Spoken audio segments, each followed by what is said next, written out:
हम लोग श्रीमद् भगवद गीता के 8वें अध्याय के 21वें श्लोक को देख रहे हैं। 20वें और 21वें श्लोक में भगवान अपने आध्यात्मिक जगत की नित्यता को, शाश्वतता को बता रहे हैं। तो श्लोक क्रमांक 20 में क्या कहा गया था, जरा देख लीजिए। परस्तस्मातु भावन्यो व्यक्तो व्यक्ता सनातनः यह स सर्वेषु भूतेषु नश्यसु न विनश्यति। तस्मात् अव्यक्तात् अव्यक्तः, उस अव्यक्त से अर्थात ब्रह्मा जी की रात्रि की अवस्था से अव्यक्त यानी उसका भी कारण स्वरूप जो सनातन यानी अनादि परह भाव अन्य भाव है, अर्थात एक अन्य सत्ता है जो पर अर्थात दिव्य है। यह स सर्वेषु भूतेषु नश्यसु न विनश्यति। जब सभी भूतों का, सभी वस्तुओं का नाश रहता है तब भी वह धाम, भगवान का स्वरूप वैकुंठ, उसका नाश नहीं होता है। तो दो लिंक बताए गए हैं। कोई पूछे, श्री दशमी कह रहे हैं कि आध्यात्मिक जगत का नाश नहीं होता है, इसका क्या प्रमाण है? आप कह रहे हो कि आपका धाम या आपका स्थिति इस जगत के परे है, इस जगत की अव्यक्त अवस्था के भी परे है और सनातन रहती, इसका क्या प्रमाण है? एक तो ये लिंक है। दूसरा कहे कि जो अव्यक्त से भी अव्यक्त आप कह रहे हो, ये क्या है?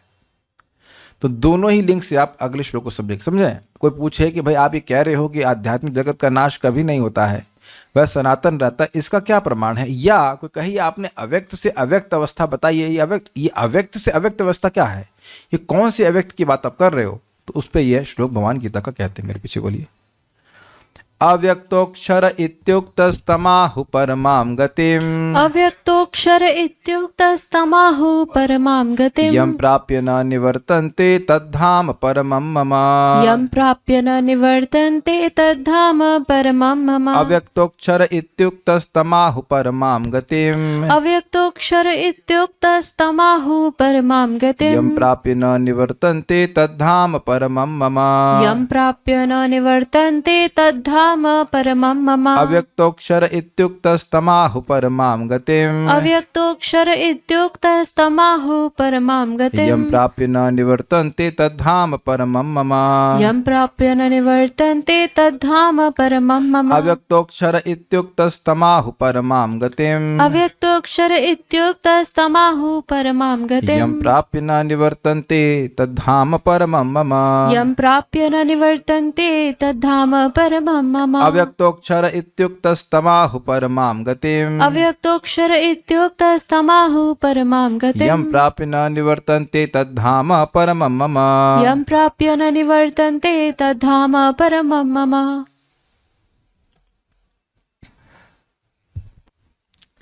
जिसे वेदांती अप्रकट और अविनाशी बताते हैं। वेदांती मतलब वेद का अध्ययन करने वाले। इसका मतलब जो वेद बताते हैं वह वेदांती बताते हैं।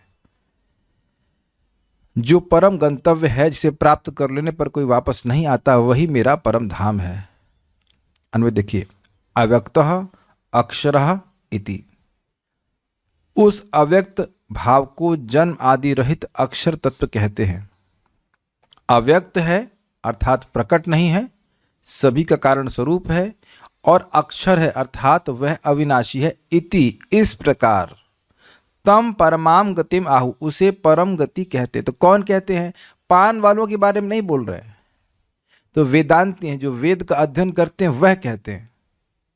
ये बात थोड़ा समझ लेनी होगी। कई बार शास्त्र में ऐसा आता है, कहेंगे कहा जाता है। तो कहा जाता है का मतलब क्या हुआ? न्यूज़पेपर में नहीं कहा जाता है। जो वेदांत को पढ़ने वाले ज्ञानी पुरुष हैं वह उस परम गति को अक्षर या अव्यक्त कहते हैं।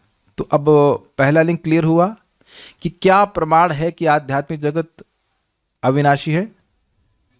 वेदांत में इसको अक्षर अव्यक्त के रूप में कहा गया है। इति मतलब इस प्रकार, अव्यक्त अक्षर इस प्रकार से। अक्षर मतलब जिसका क्षय कभी नहीं हो। तो जो व्यक्ति भगवान के धाम चला गया, वैकुंठ चला गया, वह ऐसी स्थिति में चला जाएगा जहां पे उसको दोबारा कभी मरना नहीं पड़ेगा। हमारे जो भक्त नए हैं, रिलेटिवली नए, जो पीछे 4 भक्त तो बैठे हैं जयपुर से, मतलब मैं तिलक देख रहा हूँ तो मान रहा हूँ कि भक्ति पहले से कर रहे हैं। ये बात आप लोगों को पता है? देखिए, वैकुंठ में कोई चला गया, भगवान कृष्ण के धाम में चला गया, उसको दोबारा कभी जन्म नहीं लेना पड़ेगा। और कोई भी जा सकता है। राक्षसी भी चली गई भगवत गीता सुनकर, तो हम लोग राक्षस तो नहीं है ना।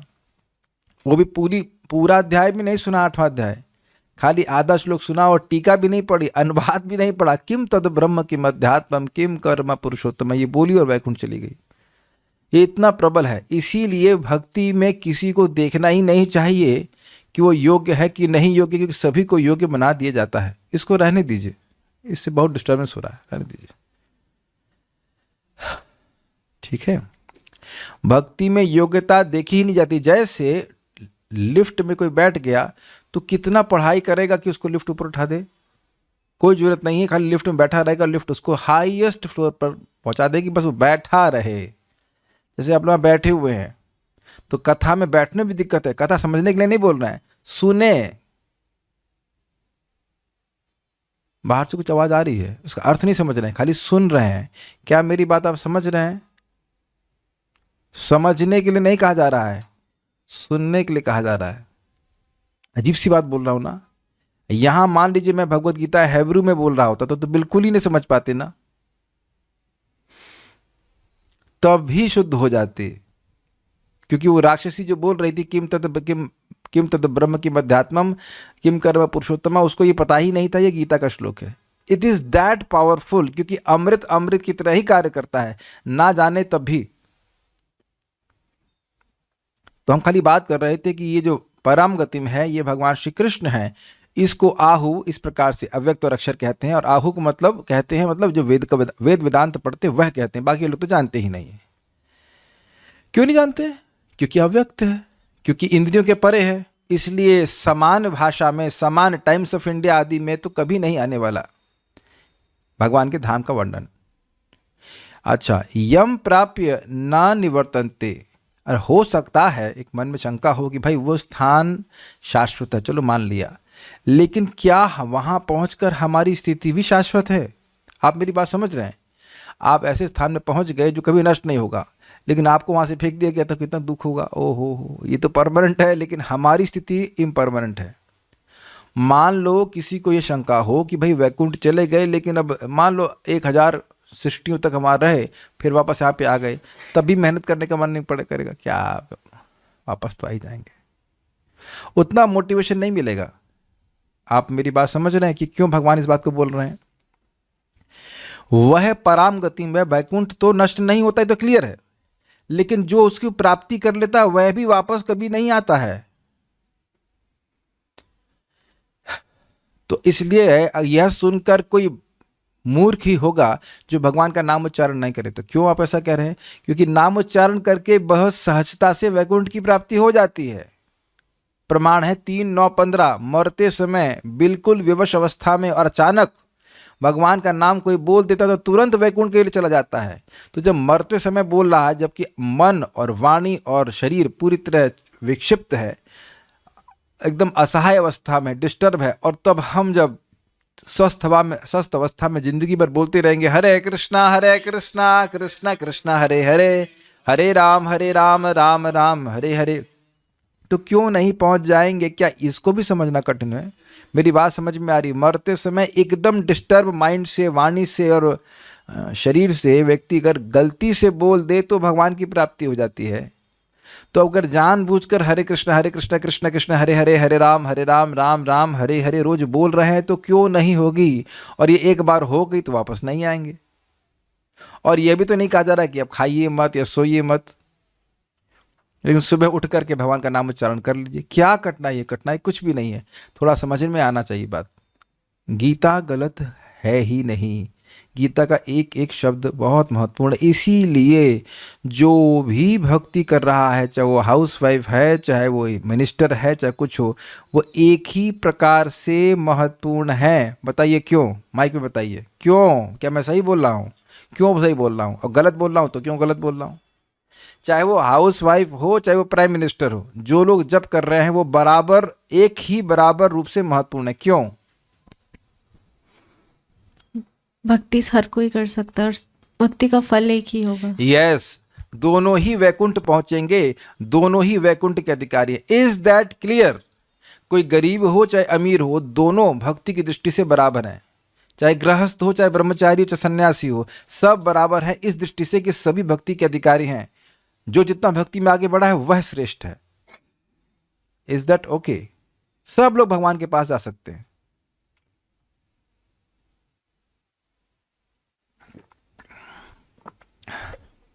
यम प्राप्य, जिसे प्राप्त कर जिसको प्राप्त कर न निवर्तन्ते, संसार पुनरागमन नहीं होता है, तत् मम परम धाम, वह मेरा परम धाम है। अब आचार्यों ने धाम शब्द का व्याख्या कैसे करी है? धाम की व्याख्या है भगवान का स्वरूप। तो मेरा धाम की प्राप्ति करता है, लेकिन इसका मतलब है कि भगवान के स्वरूप की प्राप्ति करता है। क्या मतलब है? इसका मतलब यह है कि भगवान की सेवा में वह लग जाता है। ऐसा नहीं है कि वह भगवान के परम धाम में जाएगा और वहां चाय पिएगा जाके। ऐसा नहीं है कि भगवान के धाम की प्राप्ति करेगा और वहां पर जाकर खाली बैठा रहेगा। चले अब अच्छा, अब तो वापस जाना नहीं है, कोई दुख नहीं, आराम से सोते। ऐसे नहीं पहुंच रहे हैं वहां पे, पिकनिक मनाने नहीं जा रहे वहां पे। तो यहाँ पे श्रीधर स्वामीपाद कहते हैं, बड़ा सुंदर टीका है, कहते हैं मेरा परम धाम। तो मेरा कौन सी विभक्ति होती है? सप्तमी षष्ठी विभक्ति। इसका, रामस्य, राम का। तो मम मतलब मेरा, मम परम धाम, मेरा परम धाम। तो कहने षष्ठी विभक्ति राहु की तरह है नहीं वास्तविक रूप से। वास्तविक रूप से है नहीं। मतलब ये भगवान ये नहीं कह रहे हैं कि मेरे धाम की प्राप्ति करेगा, वह कह रहे हैं कि मेरी प्राप्ति करेगा। वास्तविक अर्थ है मेरी प्राप्ति करेगा। धाम कहाँ पे अर्थ है? स्वरूप। भगवान के स्वरूप की प्राप्ति करेगा, अर्थात भगवान के चरणों में भक्ति प्राप्त करके उनके चरणों की सेवा में नित्य रूप से विद्यमान हो जाएगा, ये अर्थ। ऑब्वियसली इसका अर्थ ये भी है कि वह उनके धाम में जाकर रहेगा, लेकिन भगवान के स्वरूप की प्राप्ति करेगा। हमने एक और बात सुनी थी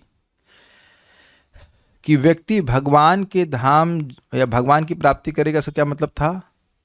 कि जहां भगवान जन्म लेंगे, जिस भी ब्रह्मांड में, वहां वह भी जन्म लेगा। वह अब कर्म अनुसार जन्म नहीं लेगा। कितना इनकरेजिंग बात है ना। एक दिन पहले आप एक बद्ध जीव हैं और अगले दिन भगवान के पार्षद। What more motivation you want? Is it not sufficient? एक दिन समझना, आज आप कोई गृहस्थ हैं या ब्रह्मचारी हैं या जो कुछ भी है, सिंपल से भौतिक जगत का एक व्यक्ति है, आज मृत्यु हुई और कल आप भगवान कृष्ण के साथ में हैं। अगर श्रवण करते रहेंगे तो एकदम चीजें क्लियर रहेंगी कि हमें दिन कैसे बिताने हैं, चाहे दुनिया वाले कैसे भी बिताएं। मेरी बात आशा तो आप समझ रहे होंगे। चलिए श्लोक को देखिए। अव्यक्तोक्षर इति उक्तस, अव्यक्त अक्षर इस प्रकार से उक्तस कहा जाता है। तमाहु परमाम गतिम, जिसको अव्यक्त अक्षर इस प्रकार से कहा गया है, तम उसको परमाम गतिम आहु, उसको वेदांतियों के द्वारा परम गति कहा जाता है। उससे श्रेष्ठ कोई गति गंतव्य नहीं है। गति का मतलब होता है गंतव्य, जाने योग्य स्थान। यम प्राप्य न निवर्तन्ते, और उसको प्राप्त करके वापस नहीं आता है, तद धाम परम मम, वह मेरा परम धाम है। तो अब आगे बढ़ते हैं। तो एक बात आप स्पष्ट देख रहे हैं कि इस प्रकार की बात को सुन करके साधना करते हुए व्यक्ति के मन में बड़ा स्पष्ट रहता है कि मैं साधना कर क्यों रहा हूं, क्यों कर रहा हूं? ताकि भगवान के चरणों की प्राप्ति मुझे हो जाए। इस जगत में चाहे ब्रह्मा हो चाहे कुछ हो, वहां जाकर के कोई फायदा नहीं है।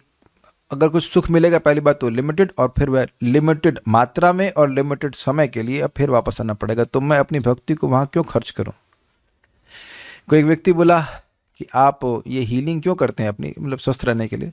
क्या हरे कृष्ण मंत्र आपको बीमारी को ठीक नहीं कर सकता? तो हमने कहा बीमारी के लिए खर्च करेंगे।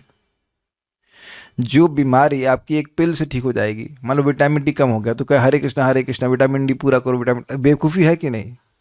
हरे कृष्ण मंत्र को विटामिन डी को बढ़ाने में खर्च करेंगे। अकल है या नहीं है? एक विटामिन डी खा लो, भगवान कहते ठीक है, तो तुम्हारे हरे कृष्ण से विटामिन डी बढ़ जाएगा। बढ़ भी जाएगा, इसमें कोई बात नहीं कि नहीं बढ़ेगा, लेकिन भक्ति में दिक्कत होगी ना। अरे कुछ अपना रोजगार कुछ जो है चला लेना चाहिए। भगवान से क्या प्रार्थना कर, भगवान पैसा दो पैसा दो पैसा दो, वैसे तो देते ही हैं, चला लेते हैं पेट हमारा, लेकिन सभी का। पॉइंट इज दैट कि हरे कृष्ण मंत्र को भगवान की भक्ति करने के लिए करना चाहिए ना, उससे बढ़ती है भक्ति और उसी के लिए यूज करना चाहिए ना। मेरे बेटे की नौकरी लगवा दो, अरे यार हरे कृष्णा, हाँ ठीक है ओके, बट हरे कृष्णा इसी के लिए है। महाराज बहुत सुंदर बात बताते हैं, जो खेती करते हो समझ जाएंगे कि गेहूं की खेती करने के लिए आप बोते हैं, वो क्या गेहूं का छिलका क्या कहते हैं हम लोग, छिलका जो निकलता है वो क्या कहते हैं उसको, गाय खाती है उसको, भूसा। तो भूसा प्राप्त करने के लिए कोई खेती करता है या भूसा अपने आप मिल जाता है? भूसा अपने आप मिल जाता है। हम गेहूं प्राप्त करने के लिए खेती करते हैं, है कि नहीं? तो जो भूसा प्राप्त करने के लिए खेती करेगा उसे बेवकूफ़ नहीं कहेंगे, कहेंगे तुम्हारे दिमाग में भूसा भरा हुआ है। अरे गेहूं प्राप्त करने के लिए करो, गेहूं प्राप्त करेंगे तो भूसा अपने आप मिल जाएगा कि नहीं? आम का पेड़ लगाएंगे आम प्राप्त करने के लिए, पत्ती मिल जाएगी कि नहीं अपने आप? क्या कोई पत्ती प्राप्त करने के लिए आम का पेड़ उगाता है? मूर्ख कहा जाएगा कि नहीं उसको? क्लियर है? तो भगवान का प्रेम प्राप्त करने के लिए, भगवान की भक्ति प्राप्त करने के लिए ही व्यक्ति को भक्ति करनी चाहिए। बाकी सारी चीज़ों को थोड़ा ध्यान रख लेना चाहिए अपने से ही। अब मान लीजिए ठंड लग रही तो कंबल ओढ़ लो, नहीं नहीं हमारे कृष्णा करेंगे ताकि हमारी ठंड दूर हो जाए, दिस इज स्टुपिडिटी।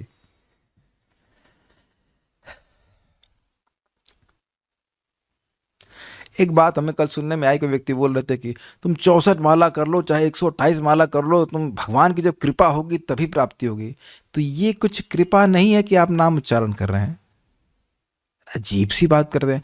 वैसे इसका ये आशय हो सकता है कि अगर आप अहंकार में है कि हम इतना इतना संख्या करेंगे तो भगवान हमारे सामने बाध्य हो जाएंगे प्रकट होने के लिए, तो वह तो गलत बात है। लेकिन नाम उच्चारण करने के द्वारा भगवान की कृपा मिलती है, उसी के द्वारा मिलती है। और किस तरह से कृपा मिलेगी जरा बताइए? भगवान बोल रहे हैं कि तुम ये हरे कृष्ण मंत्र करो, भगवान बोल रहे हैं कि गीता पढ़ो, भगवान बोल रहे हैं कि गीता ज्ञान जो दूसरे को देता है वह भक्ति प्राप्त करके मेरे पास आता है, इसमें कोई संदेह नहीं करना चाहिए। और क्या तरीका है अनुग्रह करने का बताइए? अनुग्रह प्राप्त करने के लिए, अनुग्रह प्राप्त करने के लिए तो भजन कर रहे हैं, कोई संदेह कभी नहीं करना चाहिए। सारे साधनों में असीमित शक्ति है, इसलिए भगवान की प्राप्ति जरूर कराएंगे। इस धाम का जिसका वर्णन यहाँ पे है, निश्चित प्राप्ति होगी। जब होगी तो अब देखना, देख नहीं रहे, धाम की ही तो प्राप्ति हुई है, ये कोई और है? श्रीधरी अविनाश में प्रमाण दिखाते हुए कहते हैं कि आपने कहा कि वो जो अव्यक्त से भी अव्यक्त स्थान है वो अविनाशी है, तो क्या प्रमाण है? तो कह रहे हैं ये प्रमाण है, जो भाव अव्यक्त, यहाँ पे भाव का अर्थ होता है सत्ता, एग्जिस्टेंस, अव्यक्त यानी इंद्रियातीत है, जो इंद्रियों के परे है, एवं अक्षर यानी उत्पत्ति और विनाशी रहित है। आध्यात्मिक जगत को तो आप लोग देख ही सकते होंगे, वैकुंठ नहीं देख सकते अपनी इंद्रियों से, और वह नष्ट हो सकता है, नहीं हो सकता, इसलिए अव्यक्त और अक्षर कहते हैं। अर्थात तत् अक्षरात संभवति इह विश्वम, इस उसी प्रकार अक्षर से यहाँ विश्व होता है।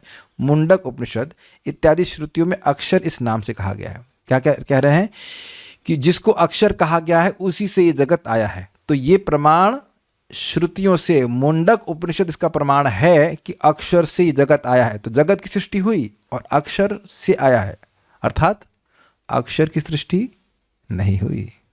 Is it okay? अक्षर से विश्व आया है, विश्व की सृष्टि हुई, तो विश्व की सृष्टि से पहले अक्षर था कि नहीं था? इसका मतलब है कि सृष्टि और प्रलय के परे अक्षर है, इसीलिए उसको अक्षर कहते हैं। तो प्रमाण हो गया ना कि अक्षर है और ये नष्ट नहीं होने वाला है।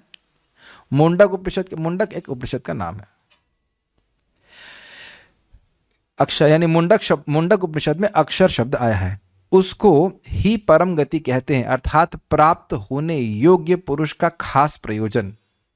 परम गति मतलब गंतव्य। तो हम कहीं जाते हैं किस उद्देश्य से? हमको वहां जाकर लाभ प्राप्त होगा। यस, अब कोई व्यक्ति दारू पीने जा रहा है तो उसकी गति क्या है, गंतव्य क्या है? मदिरालय। कोई दवा लेने जा रहा है तो क्या कहेंगे उसको? औषधालय। ऐसे ऐसे कर रहा है। लेकिन क्या कोई ऐसा स्थान है आपने दुनिया में देखा जहां प्राप्त करने के बाद, इसको जाने के बाद आप कहो कि अब मुझे कहीं नहीं जाना? ये मेरी बात समझ में आ रहा है? हम ऑफिस जाते हैं, यहाँ जाते हैं, वहां जाते हैं, तो क्या कभी हमको ऐसा अनुभव हुआ कि अब हम यहाँ आ गए हैं, अब हमको और कहीं नहीं जाना है? ये क्लियर समझ में आ रहा है? तो इसका मतलब है कि जिन जिन गंतव्यों को जाने योग्य, किसी प्रयोजन से जाने योग्य स्थानों में हम जा रहे हैं, वह हमारे परमम गति नहीं है, क्योंकि उसके बाद जाने के बाद भी हमारा कुछ प्रयोजन रह जाता है। अच्छा, यहाँ यह प्राप्त नहीं हुआ, फिर हम कहीं और जाएंगे। Is it okay? क्यों? क्योंकि हम सुख के प्रयोजन से कहीं जाते हैं। यस, कि हम यहाँ जा रहे हैं हमें सुख मिल जाएगा, यहाँ जा रहे हैं हमें सुख मिल जाएगा, लेकिन वहाँ वह सुख मिलता नहीं। तो परमागति का मतलब क्या हो गया? भगवान का धाम, जहां ऐसा सुख मिलेगा, असीमित सुख, कि अब उससे परे कोई सुख है ही नहीं, इसलिए आप उस स्थान को कहीं नहीं, कभी नहीं छोड़ना चाहेंगे। क्लियर हो रहा है? क्यों क्लियर हो रहा है कि क्यों वहां से वापस कभी नहीं आएंगे? क्योंकि वापस आने की कोई जरूरत ही नहीं है, अत्यंत आत्यंतिक असीमित सुख वहां मिल जाएगा। एकदम क्लियर समझ में आ रहा है कि परमागति का क्या अर्थ है? हाईएस्ट गंतव्य। और गति वाला श्लोक आपको याद ही होगा, सर्वधर्मोज्झिता विष्णु नाम मात्रैक जल्पकः सुखे न ताम गतिम यान्ति न ताम सर्वेपि धार्मिकः। सारे धर्मों को छोड़ करके जो भगवान विष्णु का नाम बोल रहा है, वह सुख से उस गति को, जहाँ वर्णन हो रहा है, परमा गति को प्राप्त कर लेता है, जिसको सारे धर्म करने वाला भी प्राप्त नहीं कर सकता। हरे कृष्णा कृष्णा कृष्णा हरे हरे, हरे राम राम राम हरे हरे। इसलिए भक्तों को नाम का जो व्रत है उसको बहुत दृढ़ता से करना चाहिए। किसी भी तरह से सबसे इंपॉर्टेंट हमारा हरे कृष्ण मंत्र जप करना है। ठीक है, आगे बढ़ते हैं। तो ये परम गति का मतलब है प्राप्त होने योग्य पुरुष का खास प्रयोजन, स्थान जहां पे है। पुरुषान्न परम किंचित सा काष्ठा सा परागति ही। पुरुष से पर कुछ भी नहीं है, वही अंतिम सीमा है, वही परम गति है। तो अब ये इंटरेस्टिंग बात है कि जिसको परम गति कहा जा रहा है वो कौन है? वो पुरुष है। पुरुष मतलब भगवान श्री कृष्ण। तो जिसको अक्षर कह रहे हैं, जिसको अव्यक्त कह रहे हैं, जहाँ, तो वो कौन है? भगवान श्री कृष्ण। वही परम गति, उनके चरण के कमल की प्राप्ति करके व्यक्ति दोबारा कभी इस जगत में नहीं आता। ये बात बोल रहा है।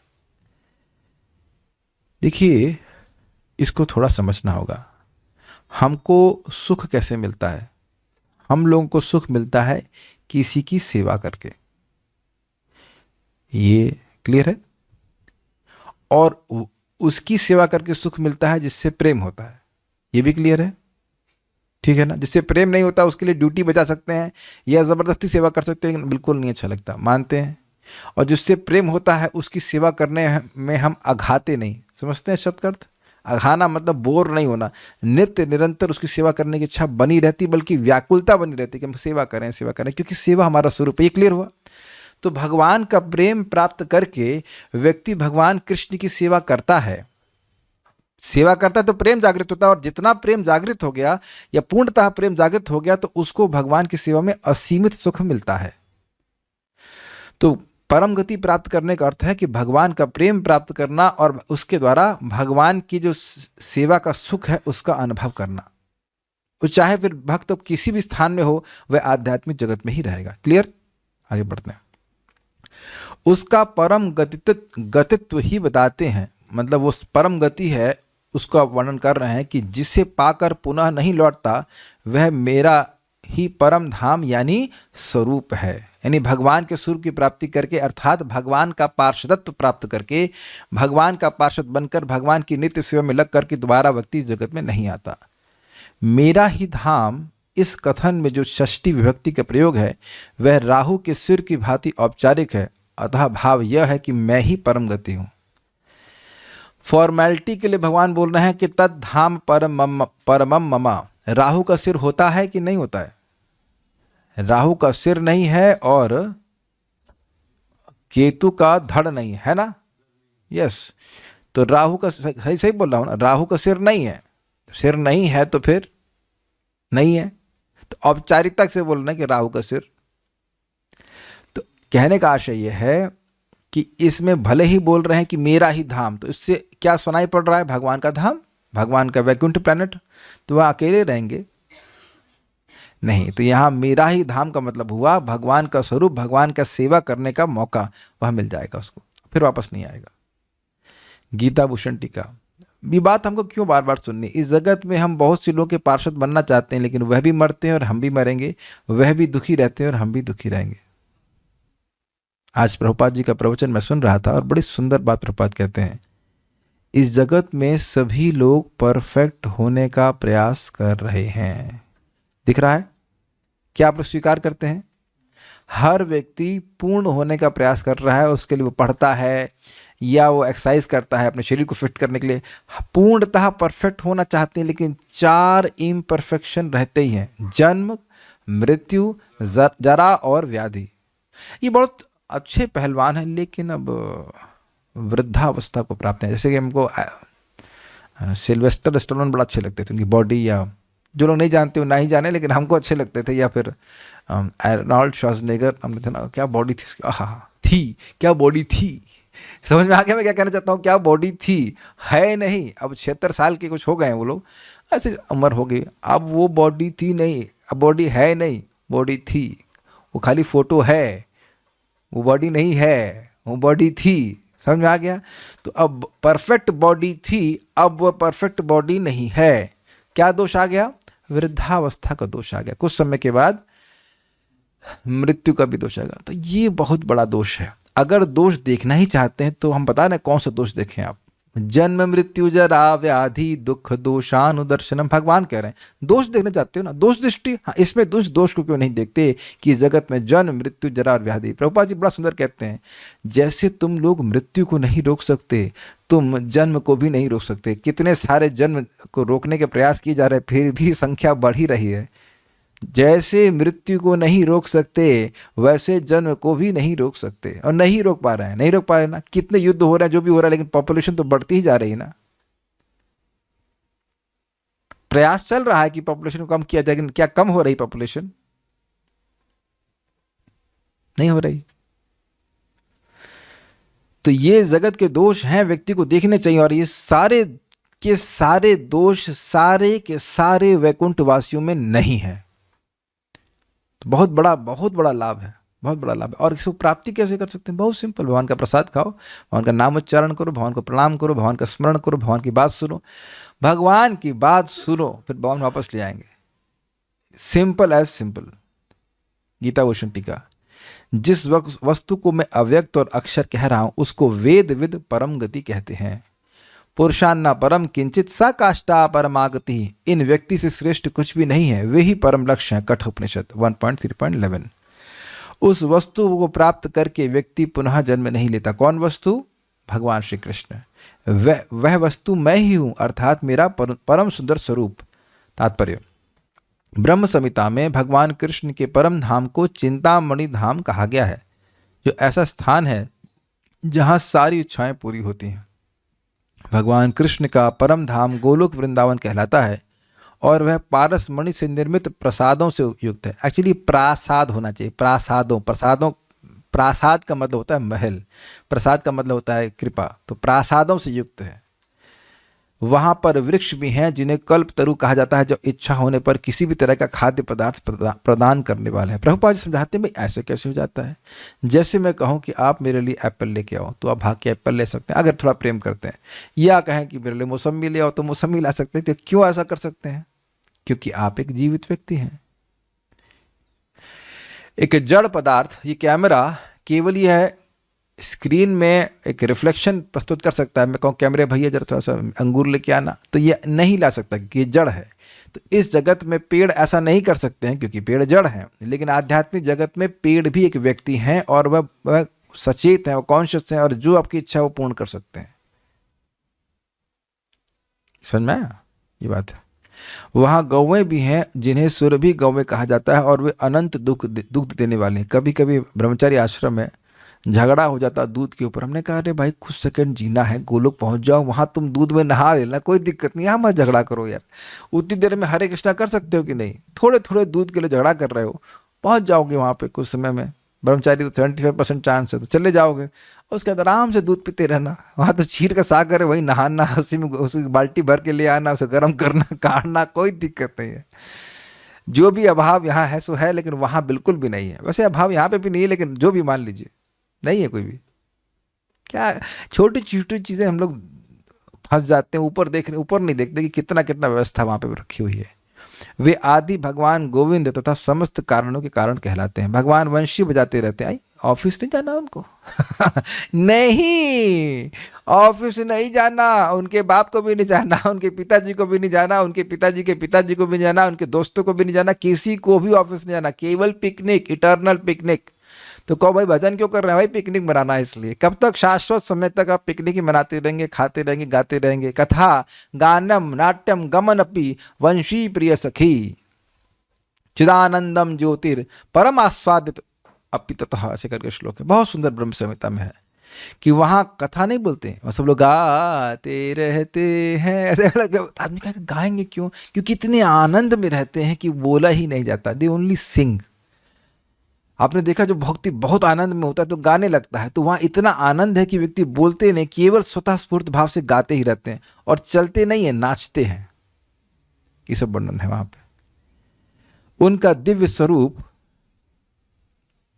समस्त लोकों में सर्वाधिक आकर्षक है। उनके नेत्र कमल दलों के समान है, उनका शरीर मेघों के वर्णन का समान है, मेघों के वर्ण का है। वे इतने रूपवान हैं कि उनका सौंदर्य हजारों कामदेवों को मात करता है। वे पीत वस्त्र धारण करते हैं, उनके गले में माला रहती है और केशों में मोर पंख लगे रहते हैं। भगवद गीता में भगवान कृष्ण अपने निजी धाम गोलोक वृंदावन का संकेत मात्र करते हैं, जो आध्यात्मिक जगत में सर्वश्रेष्ठ श्लोक है। इसका संकेत इस श्लोक में हो रहा है। इसका विशद वृतांत ब्रह्म संहिता में मिलता है। वैदिक ग्रंथ कठोपनिषद 1:3-11 बताते हैं कि भगवान का धाम सर्वश्रेष्ठ है और यही परम धाम है। पुरुषान्न परम किंचित सा काष्ठा परमागति ही। एक बार वहां पहुंचकर फिर से भौतिक संसार में वापस नहीं आना होता। कृष्ण का परम धाम तथा स्वयं कृष्ण अभिन्न है, क्योंकि वे दोनों एक से गुण वाले हैं। अब देखिए प्रपात क्लियर कर रहे हैं कि परम धाम का मतलब भगवान का स्वरूप। अब इससे एक बहुत सुंदर बात है, मैं इस सुंदर बात को बस 2 मिनट बाद बोलता हूं। आध्यात्मिक आकाश में स्थित इस गोलोक वृंदावन की प्रतिकृति, वृंदावन इस पृथ्वी पर दिल्ली से 10 मील 90 होना चाहिए, 90 मील दक्षिण पूर्व स्थित है। जहाँ पे ये क्लास हो रही है वृंदावन धाम में। जब कृष्ण ने इस पृथ्वी पर अवतार ग्रहण किया था तो उन्होंने इसी भूमि पर, जिसे वृंदावन कहते हैं और जो भारत में मथुरा जिले के 84 वर्ग मील में फैला हुआ है, क्रीड़ा की थी। अब थोड़ा समझने का प्रयास कीजिए। परम पूज्य वृंदावन चंद्र महाराज समझा रहे थे, जैसा यहाँ पे हम देख रहे हैं कि भगवान का धाम और भगवान में कोई भेद नहीं है। ठीक है, तो भगवान कहाँ नहीं है? सर्वत्र है। तो भगवान की सेवा कहीं से भी कर सकते हैं। उसी प्रकार से भगवान के धाम की सेवा व्यक्ति कहीं से भी कर सकता है। स्मरण करके, भगवान के धाम की महिमा को सुन करके, बोल करके, उसकी इच्छा करके, वहाँ के निवासियों को देख करके। आजकल तो आप ऑनलाइन भी देख सकते हैं। जैसे महाराज समझा रहे थे, बड़ा प्रकट, मैं पहले भी बोल चुका था, तो महाराज बोले तो हमें और अपनी बात को पुष्टि मिल गई कि अब जैसे वृंदावन से मंदिर से लाइव होता है, राधा सुंदर का, कृष्ण बलराम गौर निताई का टेलीकास्ट होता है, तो अन्य देशों वाले देख सकते हैं। जैसे हमारे एक भक्त हैं, वो अभी 4-5 घंटा आगे हैं, तो यह भी नहीं है कि आपको सुबह उठना होगा। यहाँ का 4:30 तो मतलब वहाँ का सुबह का 10 बजे, मतलब पता नहीं 11 बजे या 12 बजे, तो आप तो मंगल आरती आराम से देख सकते हैं। हम लोग एग्जैक्ट फिगर तो मैं भूल रहा हूँ, लेकिन भारत में 33,000 साल तक पुण्य करना वृंदावन का स्मरण करने के, एक क्षण के लिए स्मरण करने के बराबर भी नहीं है। ऐसा कुछ हम लोग पढ़े थे मथुरा महात्म्य में। और सामान्यतः लोगों को वृंदावन का स्मरण नहीं होता। जैसे कि सामान्यतः आप लोगों को, क्या नाम ले लूँ मैं, बम्बई का स्मरण नहीं होता। भक्तों को बम्बई का स्मरण, आपको हुआ बम्बई का स्मरण सुबह से नहीं होता। जो अब हम बम्बई से, हमारा कोई विरोध नहीं, लेकिन सामान्यतः बम्बई से हमारा कोई प्रयोजन नहीं है, इसलिए स्मरण नहीं होता। ऐसे ही भौतिकतावाद में, या एडिलेड का स्मरण तो हुआ होगा आप लोगों को। एडिलेड कहाँ पे है? एडिलेड एक कुछ लोगों को पता भी नहीं होगा, तो जरूरत भी नहीं पता नहीं, कोई खास नुकसान तो नहीं हो रहा है। टोक्यो के बारे में मैं बोल रहा हूँ तो आप सोचो, हाँ टोक्यो कहाँ पे यार? ये अमेरिका में टोक्यो है, स्मरण जापान में है। देखिए अब आप सोच लीजिए कि हमको, अच्छा बांग्लादेश की क्या, ढाका का स्मरण कर रहे हैं आप लोग ना। तो आप देख रहे हैं कि जैसे भक्त लोग इन भौतिकतावादी शहरों का कोई स्मरण नहीं करते क्योंकि उनका उससे कोई प्रयोजन नहीं है, ऐसे ही भौतिकतावादी लोग वृंदावन का स्मरण नहीं करेंगे। इसलिए आसान नहीं है कि वृंदावन का स्मरण किया जाए, और उसके लिए हैंकरिंग करना, इच्छा करना तो कहना ही क्या। लेकिन जो इस प्रकार से हैंकर कर रहा है, कि काश हम वृंदावन जाकर रहें, हमें वृंदावन धाम की प्राप्ति हो, तो वही वृंदावन उनको वृंदावन की प्राप्ति कराएगा। मेरी बात में समझा पाया? वृंदावन का क्षेत्र असीमित है, कहीं से भी रहकर वह वृंदावन का सेवा कर सकता है, वह दूरी नहीं। जैसे भगवान कृष्ण की सेवा हम कहीं से भी कर सकते हैं। Very beautiful point. तो ये सब भगवान का धाम है, बारे में वर्णन हुआ, आगे हम सुनते चलेंगे। तो आज का श्लोक आपने समझा। श्लोक में यह है कि जो भगवान, जिसको अक्षर कहा जाता है, जिसको अव्यक्त कहा जाता है, उसी को पराम गति कहा जाता है वेद वेदांतियों के द्वारा, और उसकी प्राप्ति करके व्यक्ति वापस जगत में नहीं आ सकता। और इसमें हमको इंपॉर्टेंट बात ये सीखनी है कि उस धाम की प्राप्ति उस व्यक्ति के लिए सुलभ है जो अनन्य भाव से भगवान का स्मरण करता है। अनन्य चेता सततम यो माम स्मरति नित्यशः तस्याहं सुलभ पार्थ नित्य युक्तस्य योगिना। जो अनन्य भाव से रोज मेरा स्मरण करता है, उसके लिए मैं बड़ी सुलभता से प्राप्त हो जाता हूँ। ओके, कोई प्रश्न है किसी भक्त का? नहीं। So will stop here. Shrimad Bhagavad Gita की जय, श्रील प्रभुपाद की जय, निताई गौर प्रेमानंदे। Thank you. एक भक्त ने प्रश्न किया है, यदि हम निर्गुण वस्तु का सेवन कर रहे हैं, जैसे भगवत गीता सुन रहे हैं, भागवत सुन रहे हैं, प्रसाद खा रहे हैं, भगवान के धाम का सेवन कर रहे हैं, तो क्या उस वक्त हम भी निर्गुण अवस्था में हैं? उस वक्त की बात करें तो बिल्कुल सही। जैसे इस समय हम निर्गुण अवस्था में हैं, इन द सेंस कि कोई बंधन नहीं लग रहा है।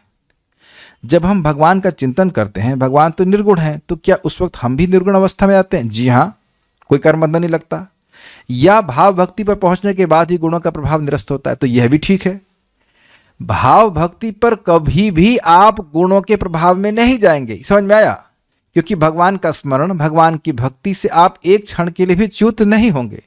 लेकिन जब तक भाव भक्ति पर नहीं है, तब तक टेंडेंसी रहेगी कि हम कुछ भौतिकता वाले कार्य कर लें। आप समझ पाए?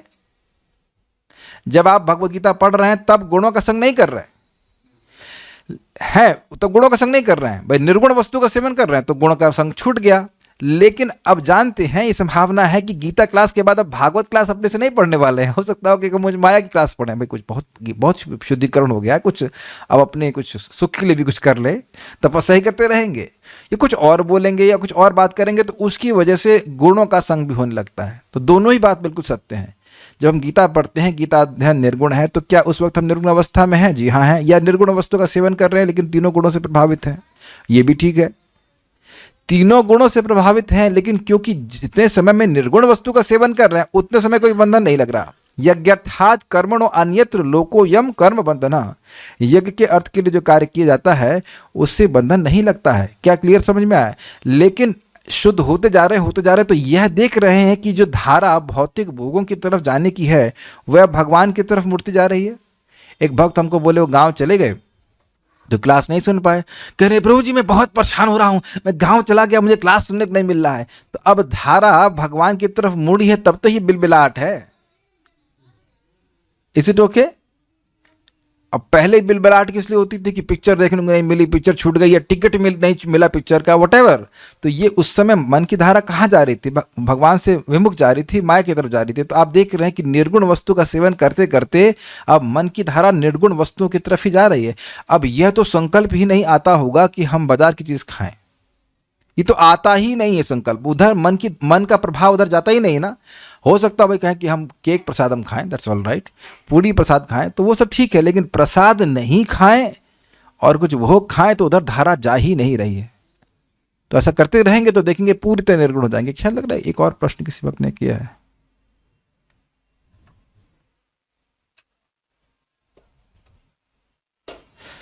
कह रहा है आपने बताया कि राहु का सिर नहीं है, आई थिंक आपने अपोजिट बोल दिया, राहु का ओनली हेड ही है।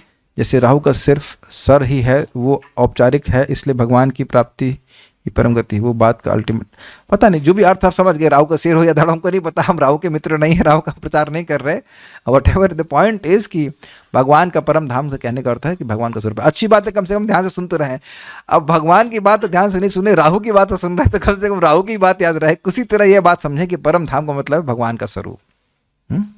Okay, thank you, will stop here. Hare Krishna.